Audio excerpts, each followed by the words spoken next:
هنكمل قصتنا عن الاعتداء اللي حصل لبنت عربية في مستشفى هنا في هامبورغ. عمل أكتر شيء في وجهة نظري لا أخلاقية ممكن تطلع من طبيب، ورمى الموضوع كله إنها حالتها النفسية وإنها فقدت الذاكرة وإنها مش عارفة إيه، مع إن الموضوع مش كده خالص.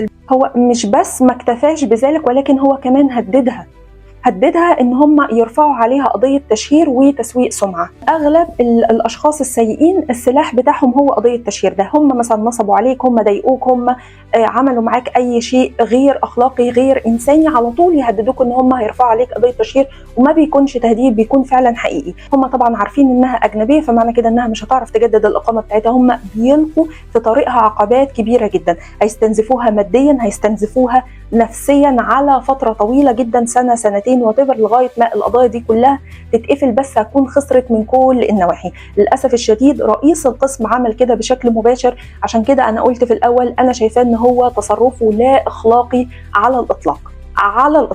الاطباء للاسف الشديد انا هحط لكم هنا شويه سكرين شوت من التقييمات اللي موجوده على الزايتا او على موقع نقابه الاطباء على جوجل. في ناس كتيره جدا معلقه ان نقابه الاطباء فقط بتاخد من دافعي الضرائب، وان هم مصلحتهم مع الاطباء، وان هم يعني ايه بيغضوا النظر كده عن اخطاء الاطباء، وهم مش في مصلحه المريض ابدا.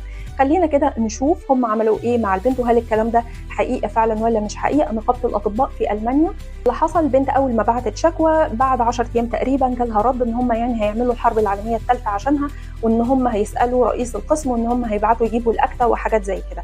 بعد كده بدات تراسلهم مره واثنين وثلاثه، ما كانش في اي رد. بعد 8 شهور تقريبا او بعد 9 شهور نقابه الاطباء بعتت كالاتي، انا قريت الجواب، قالوا ان احنا بعتنا نشوف الاكتا بتاعتك وما وجدناش اي حاجه بتقول ان في اعتداء جنسي او جسدي. هم قالوا كده بالظبط. بصراحه يعني مش عارفه مستوى ذكائهم قد ايه، ان هم مثلا منتظرين الشخص اللي عمل حاجه زي كده بعد ما يخلص يدخل بقى على اوضه التمريض ويكتبها على الكمبيوتر ويدخلها في الاكتا او في الملف بتاع المريض. كتبوا كده بالظبط ان احنا مش لاقيين اي اخطاء، ومفيش اي سيره عن اللي انت بتقولي عليه ده موجود في الاكتا او الملف بتاعك. بعد كده راحت اشتكتهم للمؤسسه بعد 8 شهور تقريبا او 9 شهور، المؤسسه اللي بتراقب على النقابه. فالمؤسسه اللي بتراقب على النقابه بعتت لها حاجه لذيذه جدا، ألذ بقى من اللي انا قلته ده في مساله النقابه. قالوا لها اصل انت لما بعتي الشكوى ما كانتش ممضيه.